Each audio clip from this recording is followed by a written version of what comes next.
Thanks, everyone, for joining us. Got a real treat here. 3 generations of the legendary McRobbie family with me. You can see Alex in the middle, who's a current PIC Steeler. It's Dad Clark on the right of the screen, and then Granddad Ian on the left. Fantastic story. We're going to start with you, Alex. Just talk us through your first year playing for the PIC Steelers. What's that experience been like? And talk us through telling Dad and Granddad about making the team for the first time. It's pretty surreal. Obviously, McRobbie's got a bit of history with counties. Even back in the day, we had a bit to do with building the foundations for the stadium. So being a part of that's real surreal in that. And I don't actually have an agent, so having Dad there to negotiate with me, so he just sort of knew what was going on. And Well, let's go to Dad. Clark, you're obviously a fantastic player. Played counties Bs over the years. Legendary figure at the Bombay club and played some Bartercard Cup rugby league too for the Waitakere team. They were the Raiders, weren't they, in the mid-90s? Mate, what was it like finding out that your son Alex was going to sort of follow in the footsteps of your family and be the latest generation player to play for Counties Manukau? Yeah, stoked. I thought he might be lost to counties because he went to Japan and might just go through the grades over there, but he didn't enjoy it, and with lockdown and everything, he came back. So, and with Ty being his old coach at school, worked out really well. Yeah. Ian, legendary player from the 70s, mate. You achieved, I think you're the first centurion for Counties Manukau way back in the day. What did it mean to you for grandson to follow in your footsteps as well? Oh, it was very good. Yeah, very excited for him. Yeah. Mate, the dynasty, the McRobbie dynasty, not just in terms of your business, your family business, well known obviously in the region, but you guys, what you've done with Bombay Rugby Club over the years, you must be very proud, Ian, to sort of be the patriarch of the family and have set the sort of tone and know that your offspring has sort of followed in your footsteps. How does that sort of make you feel looking back on your career? Yeah, no, it's very good. Yeah, but. Well, I'm not very good at speaking, so I've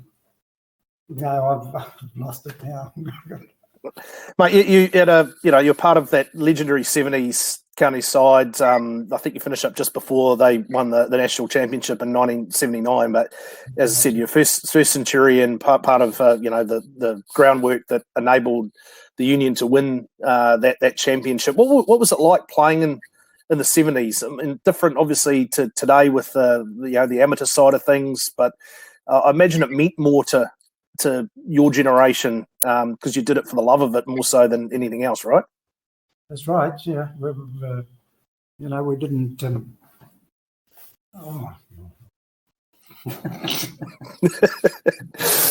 But and that's the trouble. I forget. I know what to say, but I can't say it. So. Mate, it's probably very typical of your generation. They don't like to talk about their achievements. They'd rather let the actions sort of take care of that.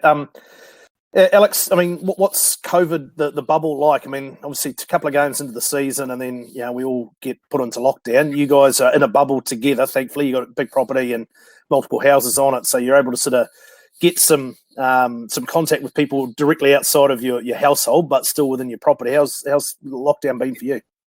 Yeah, bit of sweet. I mean, lockdown sucks, but I'm lucky enough to have a big property in that, and lucky enough to have Jared Page in here with me, so I can have a bit of fitness training with him, try and chase him down. So it's hard, but it's good for me. Down at Uncle Leo's place. Yeah. What's he like to be in lockdown with? I imagine you could get sick of him quick. He just got his own little place to go to. Oh, very good. We've had a few competitions, and he doesn't want to be a part of anything, but he keeps winning. Clark, I mean, as I said, McRobbie name synonymous with the Bombay club. You've been a tremendous servant to Bombay Rugby over the years.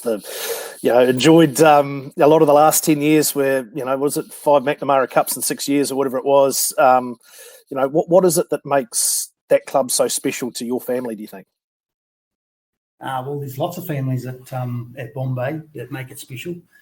Calendars, Evanses, I don't know, Brohams and bloody Tapuis and all that I grew up with. And now with our Samoan and Tongan brothers, Masois, it's been awesome. Yeah, so it's just everybody makes it pretty cool, really. Mate, winning those titles, we saw with Karaka this year what it meant to that club to win their first one. So many other clubs that would, work their backsides off to try and get one. To win and have a dynasty like you guys have had up the hill there, what does it mean to you to be part of that? Because there were some tough years. There were some tough years for Bombay before the dynasty, but the last 10 years you've had a phenomenal run. Yeah, it's just been massive. Yeah, I wasn't really part of it, being with the reserves and just watching in the background with Wheels and Jeff and Daryl taking the boys on. But they just had a wonderful group of guys, that really got stuck in.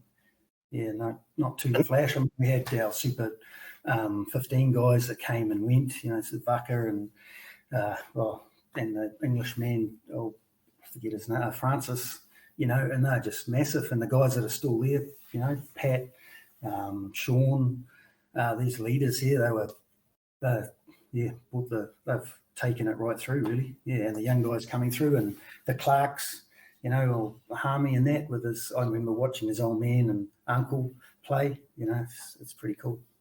But you still run around a little bit, and we're part of the reserve side that won the title at Karaka a couple of months back. What was that like, mate? You guys still celebrating, presumably?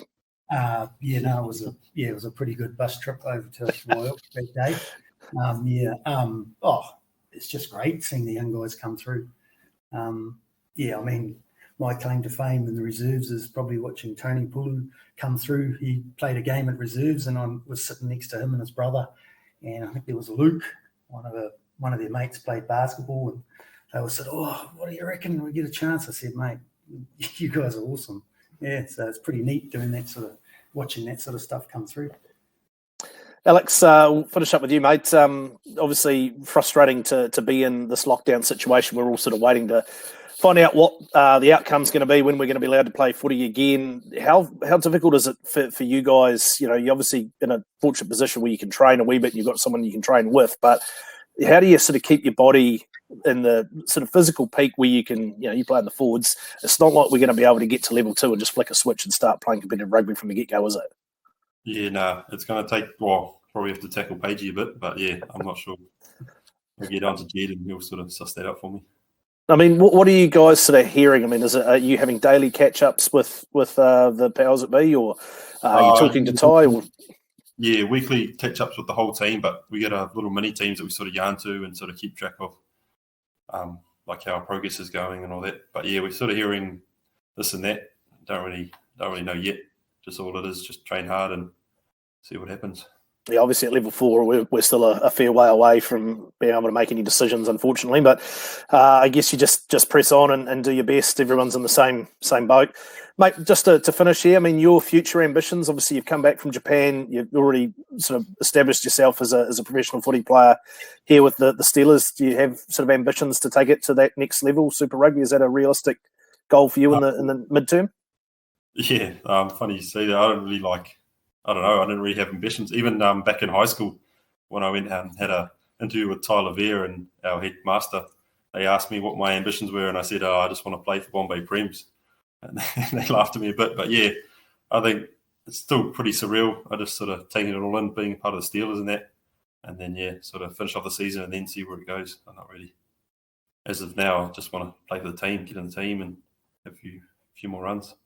All right. Well, fingers crossed we see you back on the field in the not too distant future. Guys, I appreciate you all joining us. Hope lockdown does treat you as well as can be, and you don't end up really killing yourselves together in lockdown. You look after each other, and we look forward to seeing Alex on the park and you guys along supporting in the not too distant future.